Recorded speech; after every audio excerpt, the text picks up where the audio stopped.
अस्सलाम वालेकुम, welcome back गुरु studio. तो आज के लेसन में हम फाइनल रेंडर सेटिंग सीखेंगे कि हम फाइनल रेंडर सेटिंग किस तरह करते हैं और किस तरह अपना रिजल्ट जो है वो फाइनल किस तरह हम अपना फाइनल रेंडर लेते हैं।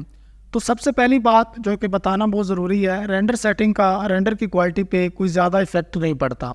रेंडर क्वालिटी का जो डिपेंड होता है, जो इन्हिसार होता है, वो आपकी लाइटिंग और आपके टेक्सचर्स के ऊपर होता है। यानी आप जितनी मर्ज़ी रेंडर सेटिंग कर लें, अगर आपकी लाइटिंग और टेक्सचरिंग अच्छा नहीं है तो आपका रेंडर की क्वालिटी कभी भी अच्छी नहीं निकलेगी। तो ये बात तो तय होगी कि रेंडर सेटिंग का कोई ज़्यादा इफेक्ट नहीं पड़ता रेंडर क्वालिटी के ऊपर। अब आ जाते हैं रेंडर सेटिंग के ऊपर। तो यहाँ पे अगर आप देखेंगे तो यहाँ पे हमारे पास रेंडर सेटअप है, यानी आप ये एक आइकन बना हुआ है, इसके ऊपर भी प्रेस करें तो रेंडर सेटिंग आ जाती है। अगर आप F10 प्रेस करेंगे तो हमारे पास रेंडर सेटिंग ओपन हो जाती है। यहाँ पे आप देखें तो सबसे पहले आपने कर लेना है वीरे 6, क्योंकि आप वीरे में काम कर रहे हैं तो यहाँ से आपने सेलेक्ट कर लेना है वीरे 6। अगर आपके पास GPU है, यानी अच्छा ग्राफिक कार्ड है 6 GB 4 GB का, तो फिर आपने वीरे GPU कर लेना है। अगर आपने खाली प्रोसेसर है, GPU नहीं है, तो फिर आपने वीरे 6 यहाँ पे कर लेना है। इसके बाद नीचे आ जाते हैं, कॉमन में आ जाते हैं सबसे पहले। तो यहाँ पे हम अपने जो रेंडर की रेजोल्यूशन है वो सेट करते हैं HD TV में। यहाँ पे हम 9080 जो हमारे पास मिनिमम होनी चाहिए फाइनल रेंडर के लिए। अदरवाइज़ आप यहाँ पे भी जा सकते हैं। जितनी ज़्यादा रेंडर क्वालिटी होगी उतना ही ज़्यादा इफेक्ट अच्छा आएगा, उतनी ही रेंडर क्वालिटी अच्छी आएगी। तो यहाँ पे मैं तो ज़्यादातर यूज़ करता हूँ कस्टम में, और कस्टम में जाने के बाद 2500 एंड 1500 ज़्यादातर मैं रेंडर सेटिंग यही रखता हूँ। उसके बाद नीचे आ जाए तो यहाँ पे असाइन रेंडर होता है। यहाँ पे अपने प्रोडक्शन में वीरे 6 कर लेना है और यहाँ पे आपने बाय डिफ़ॉल्ट ही रहने देना है और सेव एज डिफ़ॉल्ट कर देना है। उसके बाद आ जाना है वीरे, सबसे पहले हमारे पास आता है फ्रेम बफर और यहाँ पे आता है शो लास्ट VFB।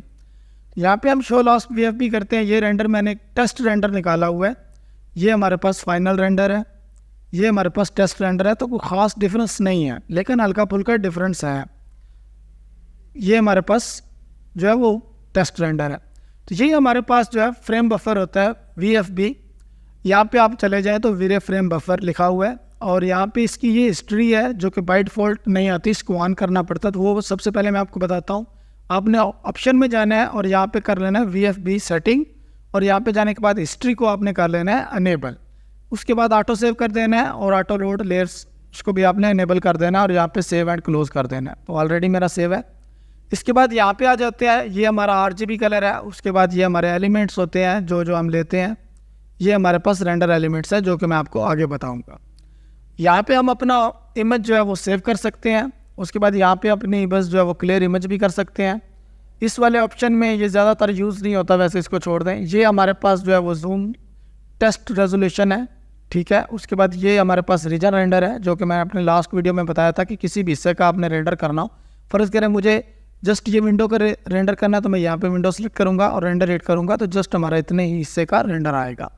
यानी फ़र्ज़ करें यहाँ पे मुझे कुछ चेंजेस करनी है, यहाँ लाइट लगानी है और मुझे अब सारा रेंडर नहीं करना, तो यहाँ पे हम लाइट लगाएंगे और जस्ट इतने हिस्से का रेंडर करेंगे तो वो इफेक्ट आ जाएगा। तो ये हमारा रीजन रेंडर होता है। यहाँ पे इंटरेक्टिव रेंडर होता है, यानी आप कुछ भी चेंजेस अगर आप कुछ भी चेंजेस करते हैं तो यहाँ पे आप रेंडर हिट करेंगे और लाइव जो भी चेंजेस करेंगे यहाँ पे वो आपको शो होंगे। ये होता है लाइव रेंडर यानी रियल टाइम रेंडर, इसको इंटरेक्टिव रेंडर भी बोलते हैं। तो ये होता है हमारा रेंडर, यानी जब अपने फाइनल क्लिक करने हैं तो इसके ऊपर क्लिक कर देना तो हमारा रेंडर जो है वो स्टार्ट हो जाएगा और ऑटोमेटिकली बाद में जैसे ही रेंडर फिनिश होगा तो ये बिल्कुल ऐसे ही same as it is white हो जाएगा। इट्स मीन हमारा रेंडर ख़त्म हो चुका है। यह था हमारा वीरे फ्रेम बफर, यानी किस तरह हम वीरे फ्रेम बफर को यूज़ कर सकते हैं। यहाँ पे अगर आप आ जाएँ तो लेयर्स है, स्टेटस है, यहाँ पे आप इसमें एक्सपोजर डाल सकते हैं, इसकी लाइट को कम या ज़्यादा कर सकते हैं। मैं यहाँ पे फ़िलहाल इतने ही रहने देता हूँ। यहाँ पे उसके बाद आ जाता है लेंस इफेक्ट। आप यहाँ पे लेंस इफेक्ट डाल सकते हैं। अगर आप देखेंगे तो ये लेंस इफेक्ट जैसे ही ओपन होगा, यानी थोड़ा सा टाइम लेता है प्रोजेक्ट के हिसाब से, ये आप लेंस इफेक्ट देखें यहाँ पे ग्लो आ गया। अगर इसको मैं डिसेबल करता हूँ तो ये देखें, अब इनेबल करता हूँ तो यहाँ पे हमारा ग्लो आ चुका है। तो ये हमारे पास लेंस इफेक्ट है। उसके बाद हमारे पास डिनाइज है जो कि हम ऑलरेडी वहाँ पे यूज़ करते हैं रेंडर एलिमेंट में। उसके बाद RGB है, यहाँ से भी आप अपने कलर वगैरह को चेंज कर सकते हैं। तो ये हो गया हमारा ये वाला हिस्सा, यानी वीरे फ्रेम बफर। आप यहाँ से भी अपनी फ़ोटो को हल्का फुल्का एडिट कर सकते हो, लाइक थोड़ा सा एक्सपोजर बढ़ा सकते हो, कंट्रास्ट ऐड कर सकते हो, हाईलाइट बर्न को थोड़ा सा कम कर सकते हो। इसके बाद आ जाते हैं हमारे वीरे में, और यहाँ पे आप नीचे आ जाएं तो यहाँ हमारे पास लिखा हुआ है इमेज सैम्पलर। ठीक है, ग्लोबल इल्यूमिनेशन में अगर हम जाते हैं यहाँ पे, उसके बाद हमारे पास आ जाता है ग्लोबल स्विचेस। ग्लोबल स्विचेस में हम ओवरराइड मटेरियल यूज़ करते हैं, वो मैं नेक्स्ट बताऊंगा कि उसको किस तरह यूज़ करते हैं।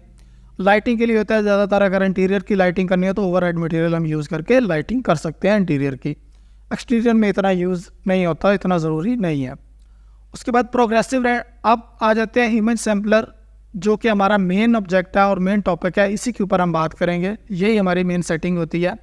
यहाँ पे प्रोग्रेसिव है, प्रोग्रेसिव मीन्स होता है कि आपने यहाँ पे टाइम दे देना है, सैम्पलर्स दे देने हैं, यानी मैक्सिमम रेंडर टाइम, मुझे 1 घंटे का रेंडर चाहिए तो यहाँ प्रोग्रेसिव पे करके आपने रेंडर लगा देना है, वो 1 घंटे बाद ऑटोमेटिकली रेंडर करके ख़त्म कर देगा। लेकिन जब फाइनल रेंडर करते हैं तो यहाँ पे हम बकेट रखते हैं।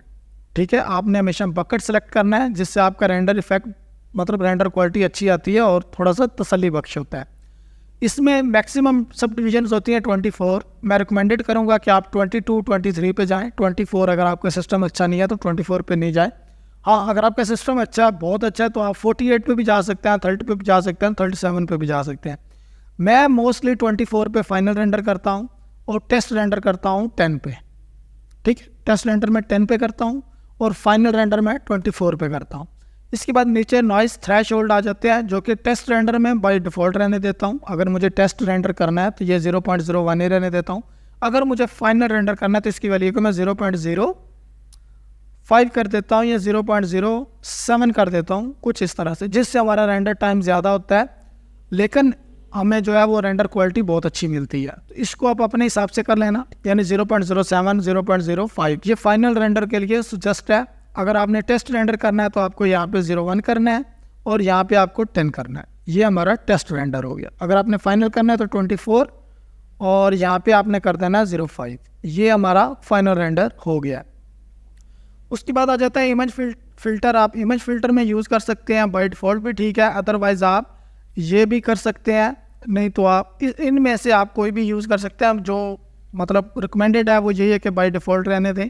अगर आपको चेंज करना है तो आप यहाँ पे मिथाली इस पे चले जाएं। ठीक है, ये भी है हमारे पास, ठीक इफेक्ट आ जाए। उसके बाद एनवायरनमेंट है। एनवायरनमेंट में आपने कुछ भी नहीं करना, बाय डिफ़ॉल्ट जो है वो है, ये कुछ ज़्यादा डिपेंड नहीं है। उसके बाद आ जाता है कलर मैपिंग। कलर मैपिंग में आपने रिन आर डी रखना है और यहाँ पे इसकी वैल्यू को 0.5 कर देना, बर्न वैल्यू। और कैमरे में हमें कुछ नहीं करना, बाय डिफ़ॉल्ट जो है एज इट इज़ है वही रहने देना है। इसके बाद आ जाता है जीआई में अगर आपको लाइट मिक्स यूज़ करना है तो आपने ब्रूट फोर्स चूज़ करनी है और लाइट कैश यूज़ करनी है। अब लाइट मिक्स क्या होता है ये आपको हल्का सा डेमो देता हूँ मैं। अगर हम यहाँ पे वीरे फ्रेम बफर में जाएं और ये जो फाइनल रेंडर हमारा निकला हुआ है इसमें मैंने लाइट मिक्स यूज़ की हुई है।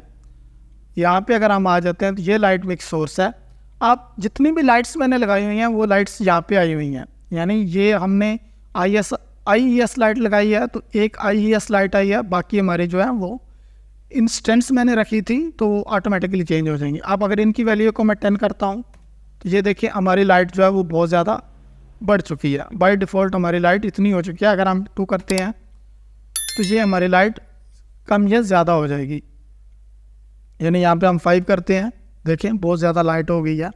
ये हमारा सनसेट है, सॉरी ये हमारा सनसेट लाइट है तो इसकी वैल्यू को हम नहीं चेंज करेंगे, यहाँ पे हम 1 ही रखेंगे। और वेरी IES लाइट है, अब देखना अगर मैं यहाँ पे 5 करता हूँ तो ये लाइट हमारी बढ़ चुकी है ऑटोमेटिकली। तो लाजा मुझे बाय डिफ़ॉल्ट ही रहने देनी है क्योंकि मैंने अपनी लाइट जो मुझे चाहिए थी वो सेट की हुई है। अगर आपने सेट नहीं की और फाइनल रेंडर के बाद कुछ लाइट चेंज करनी है तो लाइट मिक्स से आप चेंज कर सकते हैं। उसके बाद हमारे पास वीरे लाइट आ जाती है। अगर इसको हम चेंज करते हैं 5 करते हैं तो हमारी लाइट जो है वो चेंज हो जाएगी। अब ये हमारी लाइट है कौन सी ये देखना पड़ेगा, तो मैंने रीनेम नहीं किया, आप रीनेम कर सकते हैं। उसके बाद आपकी लाइट का पता चल जाएगा कि कौन सी लाइट कहाँ पे यूज़ हुई है। तो इसको अगर ऑफ़ करते हैं तो ये हमारी जो रूम के अंदर लाइट लगी हुई है वो लाइट है। अगर इसकी वैल्यू को हम यहाँ पे 5 करते हैं तो ऑटोमेटिकली हमारी जो लाइट है वो ज़्यादा हो जाएगी, लेकिन इसकी वैल्यू को हम बाय डिफ़ॉल्ट ही रहने देते हैं। अगर हम वीरे लाइट 107 को ऑफ़ करते हैं तो ये हमारे पास कौन सी लाइट है, ये आई थिंक अंदर कोई लाइट यूज़ हुई है जो कि हमें यहाँ पे नज़र नहीं आ रही। तो ये इस तरह आप जो है लाइट मिक्स यूज़ कर सकते हैं, लेकिन लाइट मिक्स यूज़ करने का जो तरीक़ेकार है वो यही है कि रेंडर सेटिंग में आपने जाना है और यहाँ पे आपने ब्रूट फोर्स को चूज़ करना है, तभी आप लाइट मिक्स यूज़ कर सकेंगे। अगर आपने रेडियस मैप से आपने अगर रेंडर करना है तो आप लाइट मिक्स यूज़ नहीं कर सकते, क्योंकि दूसरी दफ़ा जब मैंने रेंडर किया था इस वाले में, जो टेस्ट रेंडर था वो हमारा इसमें था, ठीक है। अब इसमें लाइट मिक्स यूज़ नहीं है क्योंकि ये रेडियस मैप में हमने रेंडर किया हुआ था। तो ये भी हमें समझ आ गई यहाँ पे।